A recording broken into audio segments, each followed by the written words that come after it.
Welcome to NRL 360 Rugby League from every angle, brought to you by Fort Everest. Joining me, Dan Ganane, Buzz Rothfield and Brent Read. Dan, you're back. Well, it's got to be school holiday somewhere. Gordy's... Where is he?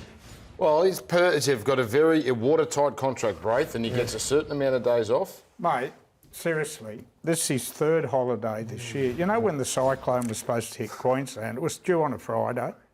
He left here on the Tuesday, and mate, the cyclone never came, did it? No. There's only one part-time Queenslander on this panel, Braith, and it's not this bloke. Oh, it's right. right. The big fella. He had a go at you, There's only one didn't he? part-time Queenslander. He had a go at you. These are big words, Braith, with the big man not here. Is he sunning himself up somewhere? Is he in Noosa or with Sundays? Do we know where he is? He's probably dancing on a beach somewhere. Was he in Greece that time dancing? Mykonos. Was that Mykonos? He's the best. All right, let's Mate, get the man keeps receipts, so be very careful. He does, he sure does.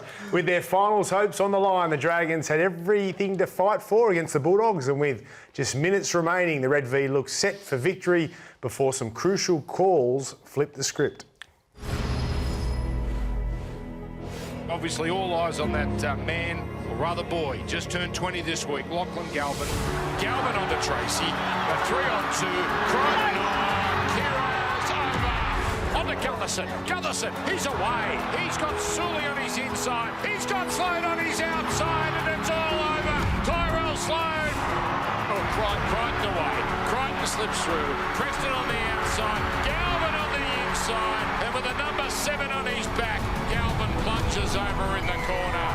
Flanagan gets it on. This could be something. Out it goes. Flanno over. Dragons have hit the lead. Oh, he's lost the ball. He is going upstairs via his captain. Luciano Leilua's foot is moved forward into the space of the play the ball. This is ruck interference. The challenge by the Bulldogs is successful. Seriously, that one there riles me more than anything because you have got to get to your feet to play the ball. Out it goes Burton.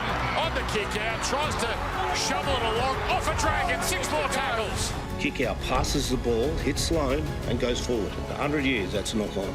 You know, there's some decisions tonight that cost us 2 competition points. Here's Galvin on the left. Galvin's pass. Rinakama! Yes!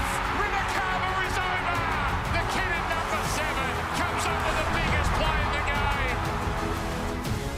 That was the turning point, thanks to Ashley and Martin Medical Hair Centres. Flanno's Red V Rage. He was not happy in the press conference after that one, Dan. The Lachlan Galvin pass, match winner. But there was a few calls that he thought they got wrong. Yes, and I know we're going to debate those. I thought the play the ball that he really was upset about, he might have had a case there. But you know what? You got to make that last tackle. Don't race in. And I know that's cruel on Tyrell Sloan, and I think the better team lost that game.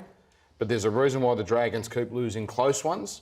And while they didn't get the rub of the green on Saturday night, and I can understand Shane's frustration, don't run in and open the door for Galvin.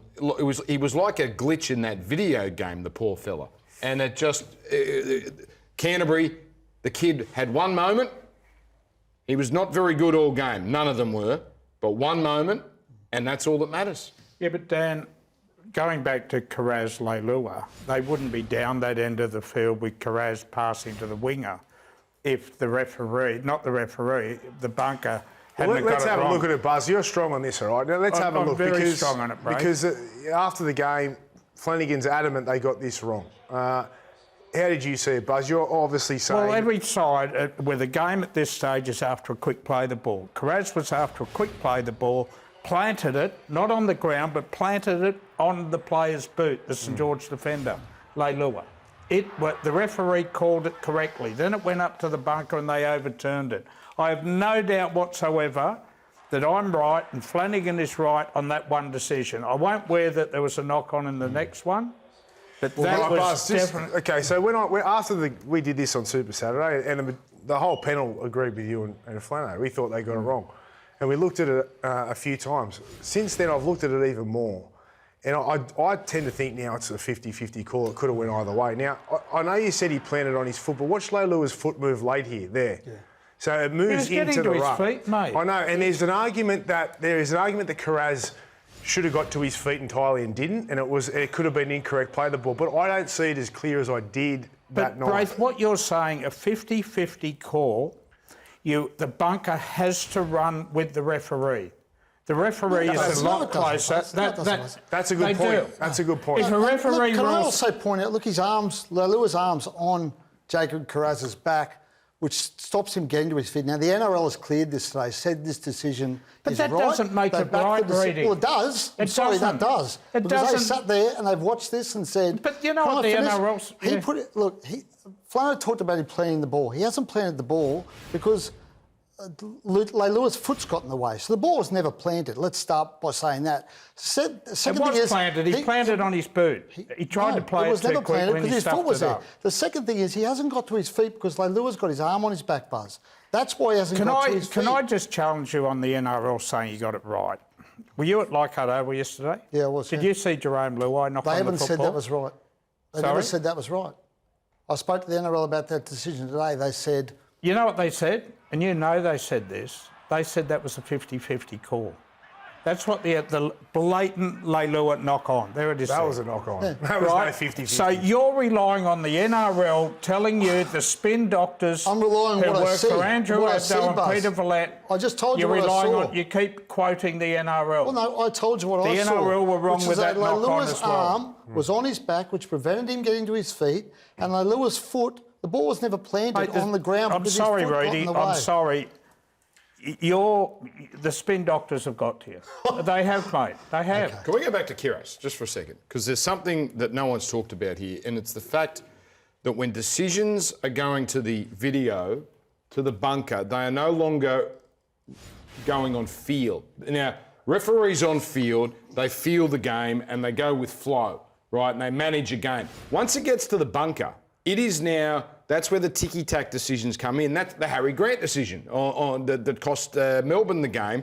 Because to the letter of the law, what is the bunker supposed to do when Leilua does... I'm with you. I think Kiraz is at fault because he clearly gets up before and tries to plant before he's entitled to.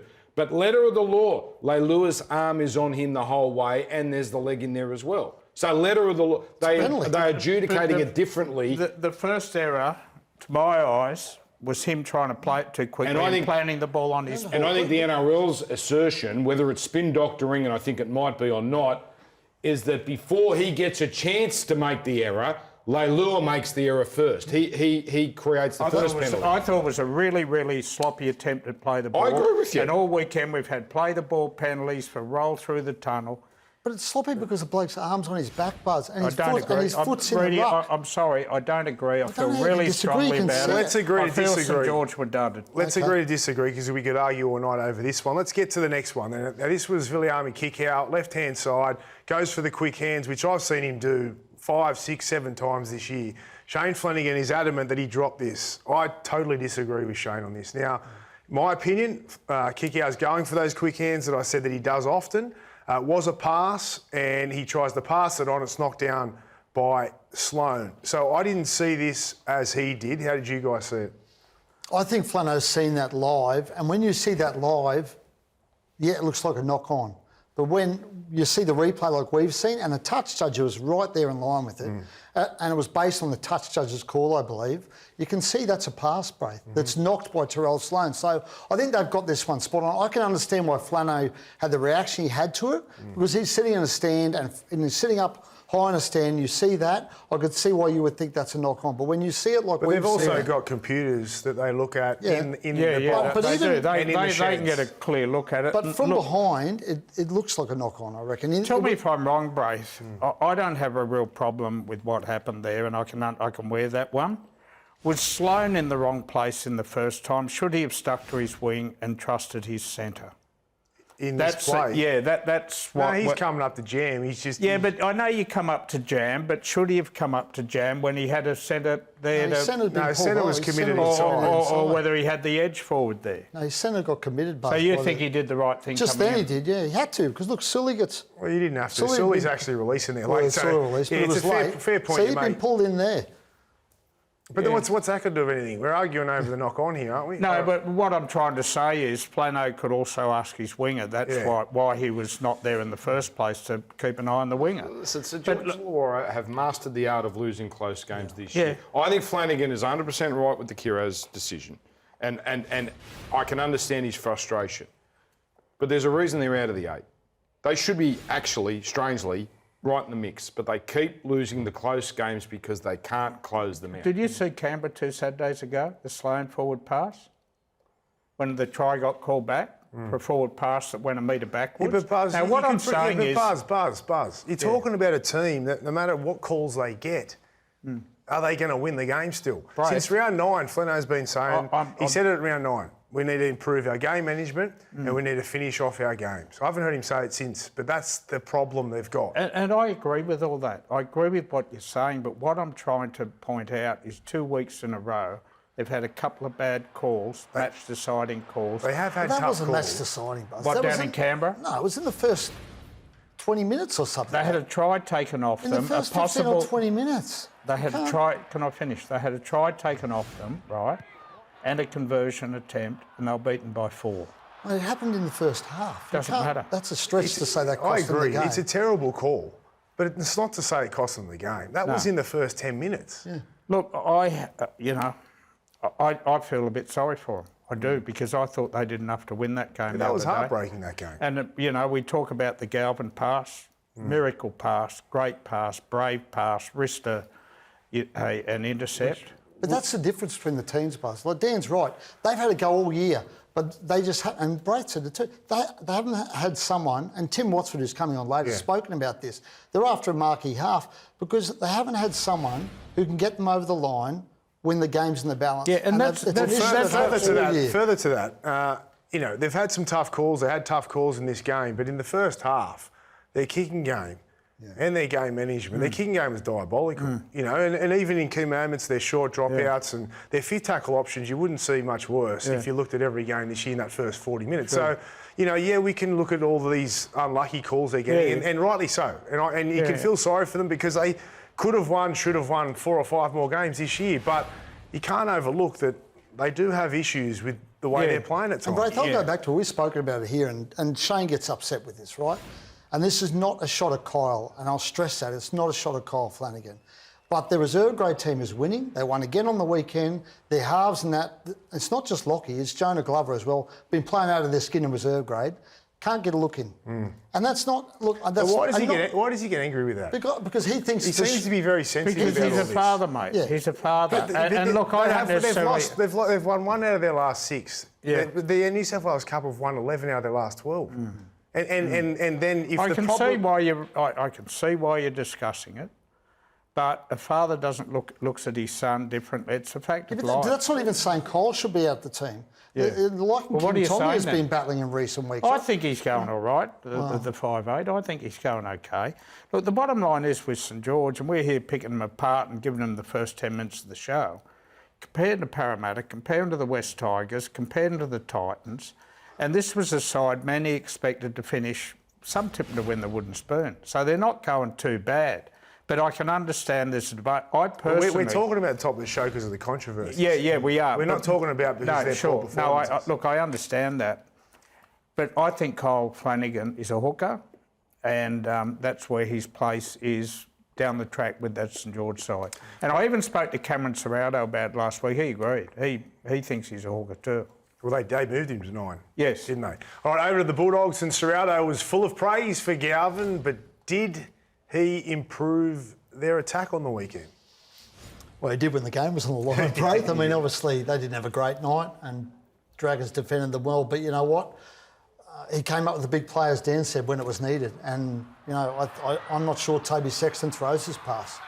I think Toby's been good, and Buzz pointed out he was good in New South Wales Cup, but I'm not sure whether he comes up with that play like Lachlan Galvin did to win that game at the end of that match. So, I mean, that's a 20-year-old kid who's under immense pressure to throw that pass when the game's on the line. Yeah. I mean, that takes a lot of stones. That's all very fair comment. I go back to the first 78 minutes before that great pass was thrown, And I didn't see enough in Canterbury's attack to challenge a top 4 side. It's a work in progress. Yeah, Buzz. it is. When you say work in progress, we've got 7 rounds to go. We're in the business end of the season, and they need to sort it out pretty quickly, or they won't last long in the fight. Do you think they had an attack that could challenge top 4 sides consistently before all this went down? Well, Dan, they were leading the competition but for a very long period of time. They had a good second half against. Question. No, I understand, but they had a good second half against Canberra, and they've beaten nobody. And am I right, Braith? Yep. They've beaten nobody, and that's not their fault. They can only beat the teams that they played. But do you think, and maybe you've answered that by the fact they were on the top of the table? You're on here last week pointing out why they needed to make the change. No, this is where you're wrong, Rudy. And I stuck. No, you are. You're so wrong. Do you want? I wish we could get a replay of what I said last week. I'd love it. What I said was I had mail last week that Lachlan Galvin would come into the side. I continued, and I said I wouldn't have done that. You pointed out the Because stats Sexton- and why their attack was I poor. didn't put the stats up on the board. No. You spoke about them though, didn't you? Yeah, I did. Yeah, okay. Yeah, I but put the stats up. Yeah. You So spoke about I them, didn't though, drop yeah? off my argument that Sexton should be the halfback. I'll tell you how I see it. I thought the first half was very promising, like busy. He was left, he was right, he was threatening. He's so fit and he's in the game, and that's what you want from your halves. The second half, I got a little bit concerned because their attack was poor. It really was, and I couldn't see too much evolution. But then he comes up with the big play to win the game, which is what you need. X factor, class, and under pressure, delivering when you need to deliver at the right time of the game. This is all about evolution and evolving and their attack getting better. That's why they've put him in there. It's the first game that he's started 7 that they've picked him. So you got to give it time. And I think at the end of the day, it's a really good result because he'll take a lot of confidence from that first one. I think Buzz, in 3 weeks, you can go, you know what?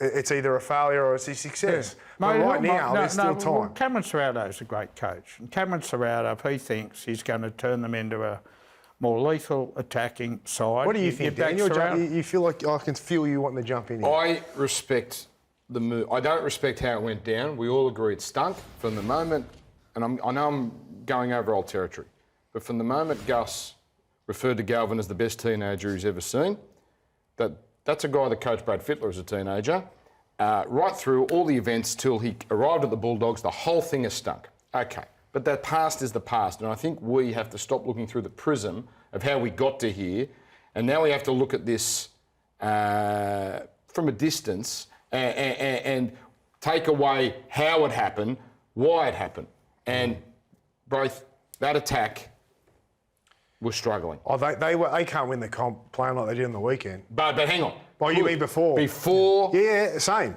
You said, and I saw it on the show. You intimated that their attack was not going to trouble the likes of Did you Melbourne, watch the second Canberra. half in Canberra when they came back from 20 down? That's one good half of football, one good attacking half of football. I was there when they had 65,000 people, and I know it's only South, and South were wounded. Easter Monday or Good Friday, whenever it was, they blew them off the park. Hang on, so be strong here, Buzz. Yeah, I don't get it. You're saying that they'd be better off with Sexton or not? Oh, what I'm saying to you is I don't like the way it's happened. I think if a halfback is good enough to lead the competition with, I think he deserves to keep his spot in the side. I'm not here to argue with someone as knowledgeable as Cameron Serrado, who is a super coach in the making. If he thinks that he can get more for that football side, you got to back him. You got to. This is a tough league, right? And tough things happen. Where I feel sorry for Sexton is Canterbury people behind the scenes feeding journos stats, feeding journos bits and pieces so they can write things about Toby Sexton and where he struggled, and the first half against Canberra was terrible. And that stuff happened, and that stuff goes on, softening the ground so when this happened, we wouldn't be shocked by it. My question to you, Braith, can they do this in 6 weeks? It's not a long time, Braith, and they've got Melbourne in round 25. I'm looking at that. I think that's potentially must win because that'll be for top 2. And Braith, to be honest, I think they're going to have to get a couple of finals at home if they're a fair income chance. They've got some work to do. They can do it. They can do it. But if you look at the teams that are in form at the moment, Canberra, even Penrith, Brisbane, Manly showed form on the weekend. Even the Warriors. There's a lot of teams that have levelled up with them now, in terms of the way they're playing at the right time of the year. But because I don't think it's just all about Galvin. I think there's other players in that team that's form has dropped. I really do. And I think that's actually impacted the team as well. It's not just about the 7. It's not just about getting that combination right. Even their key players, Critter was really good on the weekend, come up with that individual effort for a try, but even his form over the last month's dropped a little bit. Sherry's injured. Burton wasn't great on the weekend. So they actually need their big guns to stand up again, as they had done for the majority of the year. Well, Origin knocked them about. They lost a few to Origin. King and Burton was 18th man one week, and Crichton was gone, and the lock forward, the utility play, went to Queensland. But as Galvin gets more comfortable, Braith, they'll get better. As he gets more comfortable with the blokes around him, they get more comfortable with him. They know because he's a bit of an unpredictable player. I can imagine he would be not hard to play with, but he'd take a bit of getting used to because he likes to be so involved and so all over the park. So they'll improve. They'll get better. It's interesting, right? Penrith with how they handle Blaze Talangi. Now, they were in desperate straits early, but they did not put him in as 5'8" until round 6 because they wanted to be sure he was ready for the Penrith system. I suspect that's more about defence than anything. But they were patient. But it took 6 weeks for them to be comfortable. So is it possible, Braith, to have Galvin fit in, and he's a very different style of player to Canterbury, can it be sorted in 6, 7 weeks? I think it can be. And the weekend was the first step. They won the game. They took a risk. He came up with the big play, and the rest have got to evolve around him. Now, Kevin Walters is to be named the Kangaroos coach. There's been a bit of a delay on this. What is the delay? I think the fact Reedy and Michael Carianis broke the story prematurely yesterday. You broke the story, Reedy? Well, we wrote a story, yeah. It was coming. Yeah. Is it going to happen? It's still going to happen. I think it's still going to happen. I think it'll happen at some point this week, I think, Braith, that Kevy will be the new coach of the Kangaroos. I think it's a smart decision. Look, I mean, I thought maybe Wayne should have got the job, but once they made the decision not to appoint a club coach, I think Kevy was the logical next bloke in line. So, I think he'll do a great job, Kev. 3-game deal, is it? 3-game deal. He's got his work cut out. Why a 3-game deal? Well, I think that's just because they've done it so quickly, Braith. They just want to get through this Ashes series, which is really important for them. This is going to be a tough tour, Reedy. It is going to be such a tough tour. A lot of players we saw in Origin, I'm talking Payne Haas, I'm talking Tino, and now the Hammer might not make themselves available for that green and gold jersey. And look, I know we have tremendous backup in the centres, and is Latrell going to be fit to tour, Reedy? Tommy? Don't know. Cam Murray in the old days was an automatic selection, that forward pack. Jake Turbo was too. It is going to be a really tough tour for Kevin. Do we think the Hammer, Haas and Tino are going to play for Australia or not? What are the odds here? I don't think Payne will. I think Payne would have played for Samoa last year if he was fit, and I think he'll play for Samoa again. I think Tino, by the sounds of it, is definitely leaning that way. And my understanding is that Tino and Hammer have actually spoke about it during Origin camp with Queensland. And there's every chance Hammer plays for Samoa. He's played for Samoa before at the World Cup, I think, a few years ago. So I think they'll all play for Samoa, Braith. It's crazy, isn't it? Look, this started, 4 or 5 years ago with Andrew Fafita and Jason Tamalolo, and it's just growing and growing and growing. I actually think it's great for international rugby league. Australia used to just have to put their jerseys on and turn up to win international, and the international game was pretty rubbish, I thought. But now we have the Pacific Islands, now we have England, now we have New Zealand. I think it's great.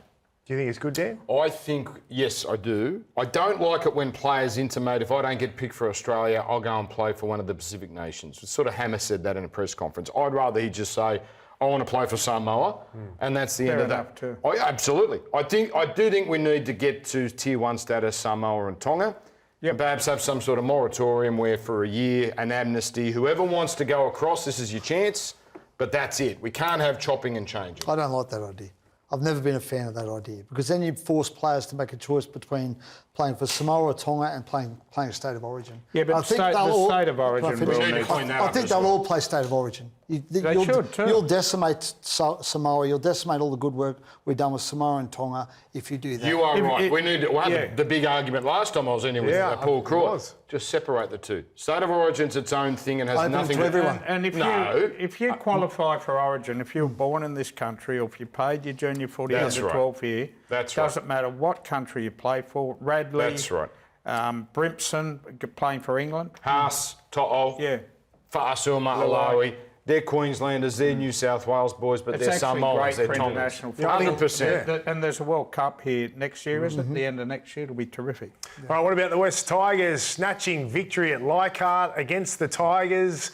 Against the Titans in it with a great field goal from Adam Dewey. What a game. I'm not sure it was a great field goal, Braith. It was a bit of an ugly one, but Doesn't matter it how. did the job. I mean, look, I was sidelined for this game and Dan was calling it. It was a bit of a bludger of a game, but, it's an important win for the Tigers. You can't, for a club that's won 3 successive wooden spoon, if they'd lost that game, the Titans would have been right up their clacker. So to win that, can I say that? I don't know. So to win that game, it's huge for the Tigers. Isn't it funny, Rudy, we talk about game managers and Luai's on $1 million plus to manage football games. Yeah, I He know. gets the ball on the forward tackle and he runs down the hillside, almost scores in the corner, making a field goal almost impossible. Lucky they got out of it, but that ain't game management No. in any way. You said what a game, Braith. I'd amend that to a game. But it was a great finish, and it was great. There I were love great those finishes images. all weekend. There's dads would have taken their kids and daughters, their sons and daughters, and they'll never ever they'll forget how rubbish the first 79 minutes were, but they'll remember how they felt at the finish. Can I tell you, it was a lot more exciting than the rugby union test. A lot more. That's a fair Did you watch it? I had it on my iPad and I had the league on the main TV. Okay. That's good, Buzz. Yeah, Now, the thought you'd Tigers like players at Grappa with Lee and Pascoe, what's the story here? You got a message there, like, is there some breaking news or something? Or? No, someone's just texted me about what I just said about rugby union. That was quick. That was quick. Yeah, unbelievable. All right, isn't back to this. What happened at Grappa? Grappa, 3 West Tigers had dinner there with Lee Hadjipantalis and Justin Pascoe, the old CEO and chairman. The players actually organised the dinner. Wayne Bennett and his partner were sitting on a nearby table. He's there again, Wayne. Yeah, Wayne loves the joint. You know that. It's his favourite restaurant. I noticed. I thought it was a really, really odd place for these guys to gather for a dinner, knowing, I think Hoop said it on radio yesterday, it's a bit like Rugby League Central. If Rugby League people go there, they get noticed. And to me, it was a little bit of an up yours, Richo and Benji. Mate, I can tell you, I can't tell you the players were there Why because can't you tell us the players, Buzz? I tell you why I can't, because the person rang up and told me and said, I'll tell you this happened, but I'm not going to tell you who was there. Okay. All right? Have you got someone just He's got- permanently at Grappa? He is the Just sitting Grappa there big 24/7. Grappa Well, I correspondent. caught Wayne there at COVID. I know you did. Yeah, weren't you at the I was restaurant? there. Didn't you make Tim Sheen's coach at Grappa? Wasn't that the Did. place? I was there at that lunch. Yeah, we had lunch at Grappa. And Timmy Sheens was sitting down the end of the table. This is when they were getting rid of Madge. Yeah. And I said to Tim at 70-odd years of age, I said, mate, would you consider coaching? And he put his hand up straight. Mate, and Tim got the job from that simple question, because Pascoe was just nodding when he didn't he? Yeah, he was, yeah. All right, as we, I was there, yeah. You I were was there too. I was there for that lunch, yeah. Yeah. Who nominated Sheens as the coach again? I just That was Buzz, mate. Buzz. I didn't. I asked him, would he be interested in doing the job? And he said yes. And then didn't you say, Justin, what do you think? And he went, yeah, it's not a bad idea. Yeah, that's right. Good on you, Justin. That was good. You wanted to walk out of the restaurant and write it. And I said, listen, I said, it's a private lunch. Oh, okay, right, yeah, okay. And we'll just sit on it. So you wrote it a week later? All right, beautiful. As we head to a break, let's take a look at our Sportsbet Player of the Round nominees for round 20. Jump online and vote now.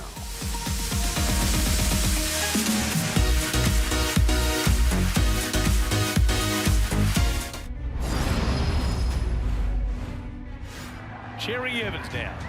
He's out to Hopplewadi. Tom Travojevic. Delayed pass. Goes to Saab. Manly returns serve. It's 6 apiece. Here's Cherry Evans finding Brooks. They've got them in all sorts of trouble again. It is Manly well on top here in Melbourne. Hubbawati coming forward. Coates is there! What a catch by Xavier Coates! Another hat-trick for this freak of a winger for the Melbourne Storm. 16 plays 16. Luke Brooks hooks it away to the right-hand side. Captain's challenge. Harry Grant making contact with the leg of Luke Brooks. He runs through the kicking leg of Luke Brooks, which is dangerous contact. This is a penalty. Wow. And the kick will come from right in front of the post. Garrick, no mistake from right in front. Well, they are swimming into the top 8 here tonight. What a performance. Harry Grant almost distraught. The Sea Eagles seal this one at Amy Park tonight in dramatic circumstances. Welcome back. That was our moment of the round thanks to Ford. Manly granted a controversial win, or was it? But Craig Bellamy, he set a new record for mid-game blow-ups. He was blowing up that whole game, and he wasn't happy with the old boys' day, and they all were down in Melbourne for the game, and he was bitterly disappointed. You know what, bro? That's how they've been playing all year. Yeah. They're going to have to... We are taking Melbourne for granted, and with good reason. They're still third on the ladder. I mean, it's not panic stations. But let's be honest, the sort of things they did on Saturday, they've sort of been doing that right through the year. No, I thought they were disappointing. I thought Nelson Asofa Solomona was so idiotic what he did, because Grant scores, that tries the difference between winning and losing. And, you know, we're talking Harry Grant, you know, what he did. Absolutely no intent there to... You know, it was a charge down. He had his back to it, but that's the rule. He'd been warned. He's done it before. Well, yeah, some people weren't happy with this. They thought it was maybe the wrong call or the game just taking it too far with the charge down of Harry. But, Rudy, he's done it before. He has done it before. And it was only the week earlier, right? He got warned. He got a warning the week earlier, but this has been the rule all year, Braith. You just can't make contact with the kicker. And he has. And I know it's soft and it hasn't... Look... Luke Brooks is never really in any danger, right? But that is the rule. You cannot, and players know it, you cannot make contact with the kicker, with the kicker's leg. And Harry, as you said, he got a concerning act notice from the NRL last week for doing the exact same thing. So there's no excuse for that. Well, here it is, right? So, you know... Again, it's not the world's... It isn't, right? It's not that dangerous, or it can possibly be, but you kind of watch that one against Brooks and you go, you know what, that's a bit unlucky. But then when you see this only the week before from Harry, it's a habit. But Braith, and we know why this was brought in. It was all on the back of Lockie Ilias and that bad leg break he had last year. That played a big... So we know what sort of damage this can cause to players. So kickers need to be protected, and you've just got to be better than that. Wasn't he that was sin bin last year against Cronulla? Daniel Atkinson. It was certainly Melbourne, and I've got a feeling it was Harry Grant. Now, the sin bin was over the top, but there's form there. The irony is that Manly, and you say that it came in this year, last year in New Zealand, I clearly remember them losing a footy in the same game. The earliest one was last year when Lockie got injured. Yeah, but Manly lost the game in New Zealand from the very same thing. Now, Buzz, you think the DCE tackle proved the difference, and you can see now why the Roosters want him. I can. It was a sensation. What are you laughing at before you... Well, fair he's campaigned to have the captaincy taken off him. He's basically said, why are they signing this bloke? And now it's Nadia Comaneci at best. It's about Geez, you're an unpleasant bloke. Aren't I allowed? It was a great tackle. Aren't I allowed to take 22 weeks to digest everything and then change my mind? It was a sensational It was a great tackle, amazing tackle. And having watched the Roosters halves at Shark Park the other night, where there was no great organisation. We talk about St George. I can understand why they brought him in for a year now. Well, he and Manly have turned their season around the past 3 weeks. I mean, we were all bagging them and saying they were gone 3 weeks ago. You had. But you're bagged Cherry Evans this year, and don't say you haven't. You have. Well, you reckon I back flip. You're back flipped as well. And mate, can I tell you something? The way he coped with his Origin sacking, it was a heavyweight sacking. Captain of the side, he didn't whinge, didn't sulk, got on with the job. Manly were beaten 6 weeks ago, 28-8 by the Titans. Unbeaten since. Buzzy's back on DCE. He is, He's just- You know what? PR, if I was the spin doctor, I'd announce DC at Roosters this week. They're coming off a loss. They could have used a halfback. He's coming off a win. Why not this week? Everyone knows it's happening. Now, why are they holding off? I don't know. I I don't honestly, think anyone knows. But you said Manly's... What Manly did is a shock to nobody, right? Their best is pretty much as good as anyone's in the comp. The problem is their worst. There's too far between, Inconsistent. right? Not only have they lost to Gold Coast, Parramatta gave them a smacking. Newcastle beat them. They're unreliable. And that's the conundrum, because you're just waiting for them to get hot. I think they can beat... Everyone thinks they can beat Canterbury this week, and no one would be shocked. that'll be one of the games of the year this weekend. I can't When's wait. it on, Dan? Footy Stadium, Sunday, 4 p.m. Wow. Buzz, where you got Seabold on the buzzer meter? See, this is a pile-on. This is a complete pile-on. No, it isn't. Well, I'll tell you what I'm going to do here. I'm going to give up the producer of this show, Mitch Dixon. He rang me last Monday and I said, I need a meter on every coach, right? And I even said, why have we got Seabold on the bloody meter? But anyway, I gave him a 6 because, you know, I had to rate him. As You could have Reedy- given him a 3 or something. Well, no, hold on. They were top 4 club, we thought, at the beginning of the year. Then they dropped out of 8. They were beaten by the Titans. They were beaten by Newcastle. Are you telling me there wasn't pressure on him when we were talking about the succession Well, I plan? thought a with 6 was Michael over. Lennon? I said You know there was Yeah, pressure. there was, Buzz. There was. When you put Mate, up you your are buzzer such a Monday morning quarterback. When you put up You're your right buzzer after the meter, event every I morning. said, here it is here. I said 6 was too high for Siebes when you put that up. Tell you what, I'm right with Des. He should be a 12. He's a 12. You don't need to be a genius for that one, Buzzy. Now, Canberra news. Josh Papali'i set to backflip maybe on his Super League deal. Yeah, it's a really Not that he's got a interesting... deal, but interesting story. I'm hearing that the Canberra Raiders are now prepared to offer him an extra year. He's been so good this year, you know, with Origin and the emotion around his record-breaking game.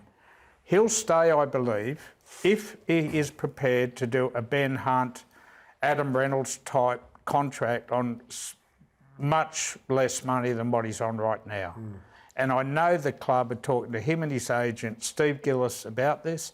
I hear there's a little bit of interest from clubs like Newcastle. I think St George have made an inquiry too. But, geez, I'd like to see him stay at Canberra. Hasn't he already said he doesn't want to play against his old club, and that was part of the reason he was exploring Super League? Obviously, there are opportunities over there. Geez, they're squeezing every last bit of him now, aren't they? And he's been fantastic in Origin and... But if he's prepared Sure. to play for 350 instead of the 8 that he's on now, I think the signing would make sense. His leadership is so important. All right, Journos, thank you very much. Buzz, Reedy, outstanding work yet again. Up next, it's Heavy Hitters with St George Illawarra Dragons CEO Tim Watsford.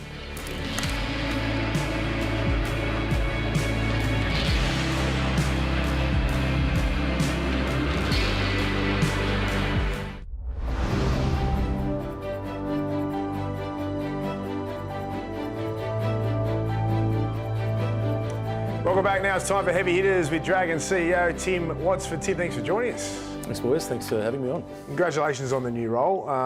The game on Saturday, a tough pill to swallow. How has the club dealt with the loss? Yeah, it was walking out of Accor on Saturday night wasn't pleasant. I'll give you the tip for any Dragons fan. By no means, it's look. We're going to take the hurt. The boys in the sheds after it. You can't fault the effort to have better part of 30% unavailable on Saturday night and put the gloves up against the Bulldogs. Pretty impressive. We'll now carry on into Townsville and have a decent swing at it. That's for sure. Now, you've had quite the career journey. How did you land at the Dragons? Has been quite a career. Long-time football fan. My old man, actually, of all people. Worked in leagues clubs throughout my growing up and had. Who did you follow? I had plenty of teams on the card both. But no, look, I'd been in a dressing shed since I was a kid. So this has always been a dream come true. 25 years now in sports administration across multiple chapters and couldn't be happy to lead this great club.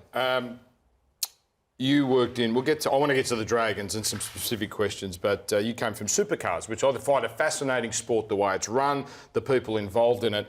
Any similarities between the V8s and how it's run? A lot of working class people and rugby league, and what differences as well? Yeah, look, it is. It's from an operational perspective, incredibly similar. Very passionate supporter base. You go to Bathurst for October, there's 45,000 campers that literally rock up to Bathurst. It's something you've never seen before. You apply that to what I saw on Saturday night, and those fans are disappointing Dragons fans leaving the stadium, almost identical. This is not necessarily aimed at you, but you are the figurehead now. And I want to know about the identity. What do the Dragons stand for? Because we all watch, when they came into the comp as the joint venture, there was a lot of flash with the likes of Mundine and Blacklock and Gasnier and Cooper and a lot of points, and then Wayne Bennett comes in and it's a defensive team and you win a comp. And you've only been in for 5 minutes. I'm talking the last 12, 13, 14 years. There seems to be a lack of identity. How would you define the identity of St George Illawarra, not just as a team but as a club? Look, I'd probably answer that with joint ventures well and truly past. Like, we're one club. We're the Dragons, quite frankly. We're going to act like one club. Look, Lachlan Galvin is a number 6. Mate, he wasn't even born when the two great clubs in St George and Illawarra were kind of brought together. Now, we're going to always respect our past, absolutely. But going forward, we're one club. We've got a board that's absolutely aligned to success. Incredible chairman in Andrew. We want to win. We'll be judged on our wins. That's going to be us going forward. What's the plan? Okay, so now current day.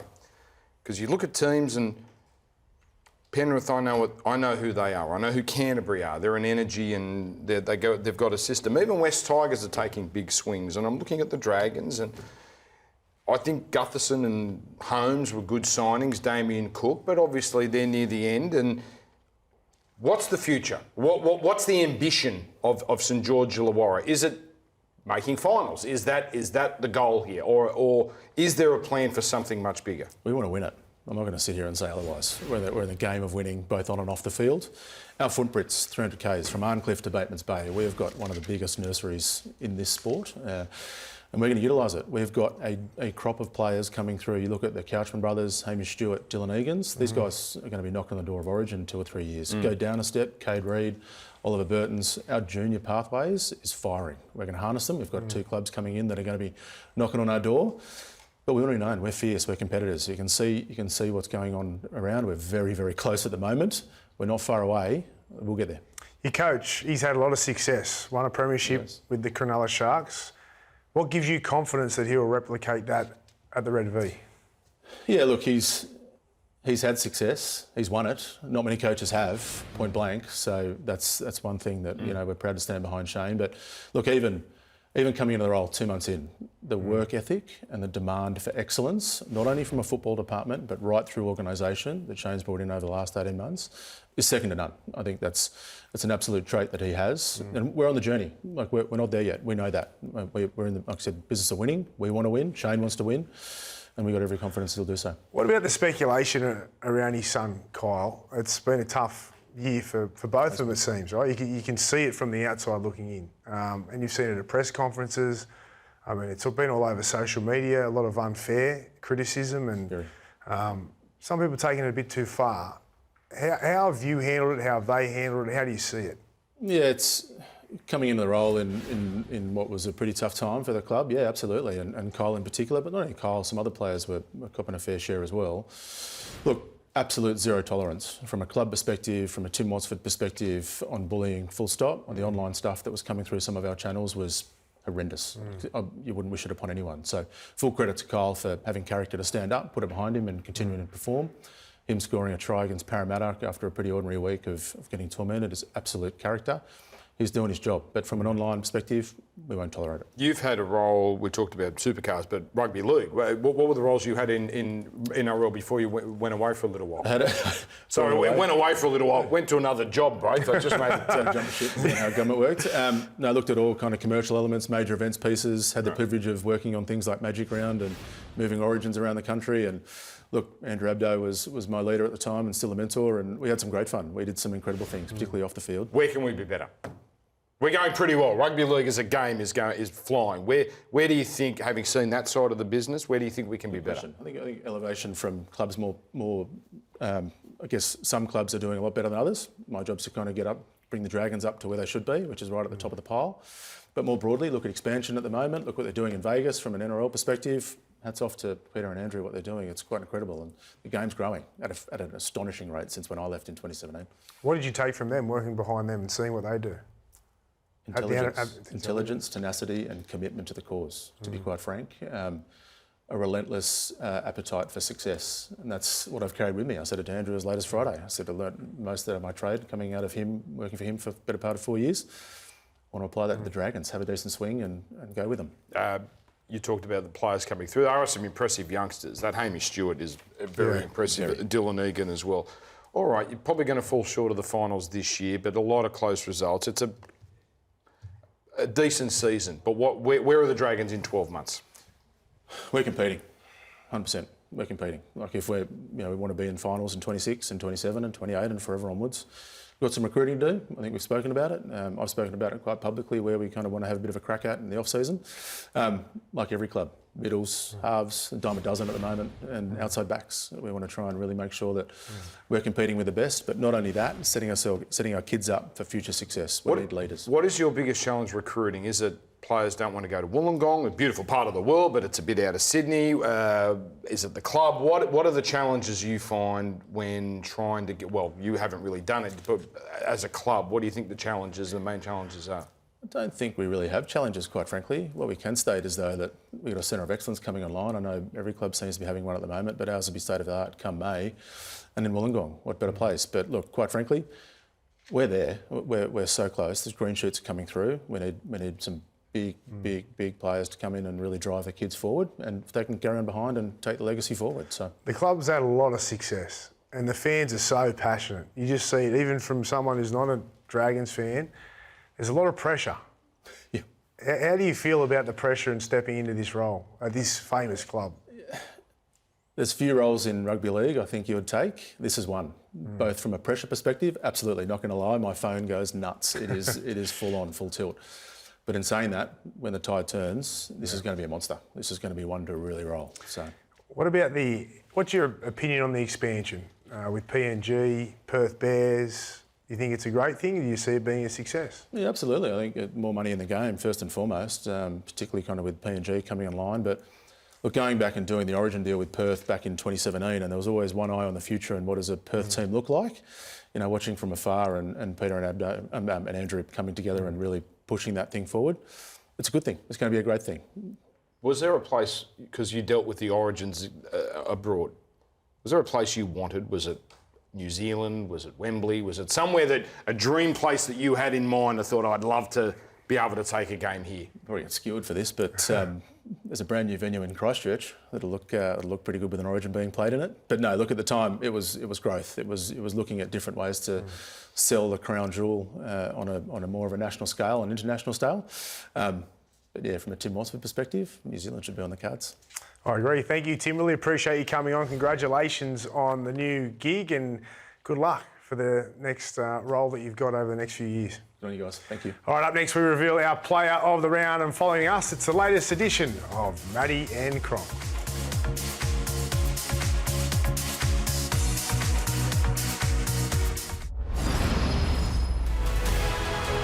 Play on for the Tigers. Dewey wants it. Here is Fainu. It goes out the back. Adam Dewey, a wobbly old kick, but it's there. He kicked it. It swoosh off the boots. Unbelievable scenes here at Leichhardt. Welcome back. That was Adam Dewey making his mark thanks to Steel Blue boots. Established in comfort. Now player performance of the round was Leka Halasima with 43% of the vote. Dan, how good was he? He's the only player in the NRL, I believe, who could score that try. And he's scary too. Now, he's only going to get better. He's been in great form. That's it for NRL 364 tonight. Now it's time for Maddie and Cronk.